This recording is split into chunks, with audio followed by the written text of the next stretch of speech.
Oui, bonjour. Donc, une petite vidéo sur le traducteur automatique de langue sur le logiciel Word.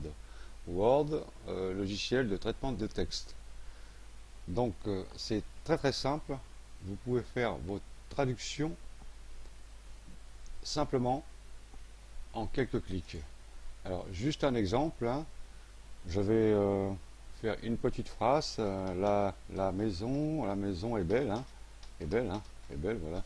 Tout simplement. Vous pouvez faire tout un courrier comme ça, hein, ça n'a aucune importance. Faire une page, deux pages, trois pages. Alors là, je reste sur une chose très simple. Une fois que vous avez corrigé vos fautes, vous faites un copier du clic de la souris gauche et vous faites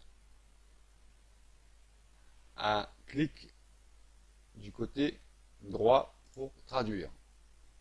Voilà. On a notre traducteur qui s'est mis sur la colonne à droite, là, traduction. Alors, la phrase "la maison est belle", elle est tout en haut dans cette ligne. Si vous tapez tout le texte sera concentré dans cette ligne, hein. Alors, ne vous étonnez pas si le texte n'apparaît pas tout entier. C'est normal, hein. C'est pour laisser de la place. Donc là, vous avez maintenant traduction.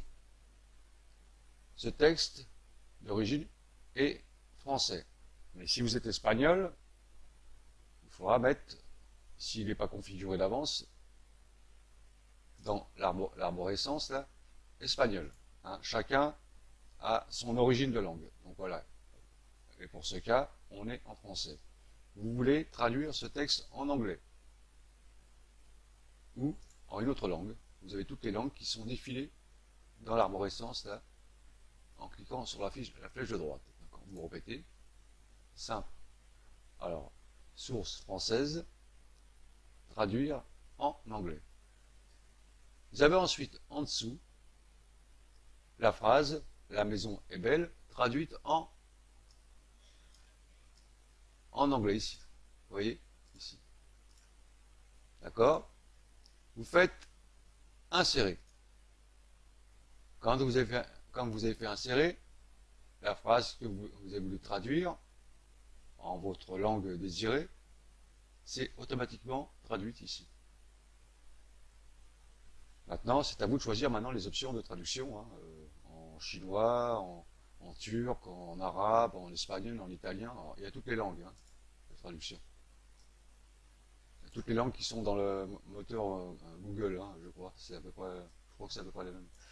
Voilà, donc vous avez votre courrier qui sera automatiquement enregistré. Vous allez ensuite enregistrer votre courrier dans vos documents. Et quand vous allez envoyer votre email avec une pièce jointe de votre document, votre lettre sera traduite à la personne que vous voulez envoyer, qui est espagnole ou en anglais, etc. C'est très pratique. Donc, en même temps que vous faites les corrections, vous faites la traduction automatique de votre courrier. Ça, c'est très chouette à faire. Vous n'avez pas besoin de naviguer sur d'autres moteurs, vous l'avez directement sur place. Voilà, c'était une petite astuce pour la traduction en anglais. Maintenant, vous pouvez enregistrer votre fichier, par exemple, enregistrer, hein. Voilà, j'ai mon fichier qui est là, et puis vous choisissez un fichier, puis vous l'enregistrez, hein. Moi, j'ai pas besoin de l'enregistrer, ça ne sert à rien. Bon, le reste, je pense que vous savez vous débrouiller pour enregistrer un document. Tout le monde sait faire ça maintenant. Voilà, donc traduction automatique dans le logiciel Word. Je vous souhaite à toutes et à tous une bonne fin de journée et peut-être à bientôt. Salut à tous!